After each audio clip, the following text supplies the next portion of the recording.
जों हानि बेलायाव बेखौ जायफ्रा लिगेलि मोननो गोनां बिथांमोननो हा होनायाव जों बेबस्था लागासिनो दं। बेखै जों बिटिआर ओनसोलाव हानि मोननै आयेन सोलियो।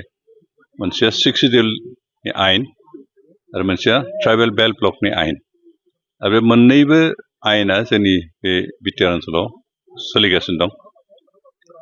6 सिडिउलनि बेबस्था मथे अरिजिन जिथु 6 सिडिउल बिनि बेबस्था मथे 6 सिडिउल सिङाव नन ट्राइबेल इसेबो हा मोननाङा। मेघालयआव जेरैहाय गुबुन हारिफ्रा मोना बा माबायाव मावगोन जा बे मिज'रामनि जिफोर बेल्ट ब्लक मा दं 6 सिडिउल एरिया बेहायबो नन ट्राइबेला कुनुदिन हा मोना।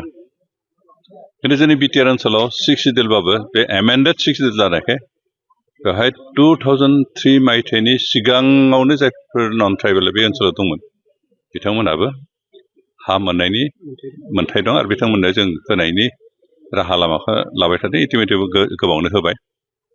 बेनिफ्राय बेयाव जिहेतु चेप्टार 10 बा ट्राइबेल बेल्ट ब्लकनि बाथ्रा थाबाय। ट्राइबेल बेल्ट ब्लक सिङाव थानाय हाखौ खिन्थु नन ट्राइबेला मोना। जायफ्रा खिन्थु ट्राइबेल बेल्ट ब्लक दानायनि सिगांनिफ्राय बे ओनसोलाव जाय नन ट्राइबेलफ्रा दं बिथांमोननि गथ' गथायफ्रा हले मोनगोन। खिन्थु बाखि नन ट्राइबेलफ्रा बे ट्राइबेल बेल्ट ब्लक एरियायाव हा मोननायनि मोन्थाय गैया। मात्र गरखाफोरखौ प्रटेक्टेड कमिउनिटि होननानै बुंनाय जादों। गरखा आरो आदिबासि बिथांमोना खिन्थु मोनगोन ट्राइबेल बेल्ट ब्लक सिङाव। खिन्थु बिथांमोनाबो 2003नि सिगाङाव हाबखानाय जानांगोन जोंनि बिटिआर ओनसोलाव अब्लासो मोनगोन। खिन्थु बिनि उनाव फैनायफ्रा मोननाय नङा। बेनिखायनो मानसिफ्रा जियानो दाबोथों जों जिखिनि खामानि मावदों बे आयेननि बेन्दोंनि सिङाव लाखिनानै खामानिखौ मावदों। आयेन बारगाजों खामानि मावाखै। आयेन मथे जायफ्रा मोननो गोनां बिथांमोननो जों होदों आरो आयेन मथे जायफ्रा मोननाङा बिथांमोननो जों हा होआखै। बेनिखायनो बे कन्ट्रभारसि गोनां जानो गोनां जेबो बाथ्रा गैया।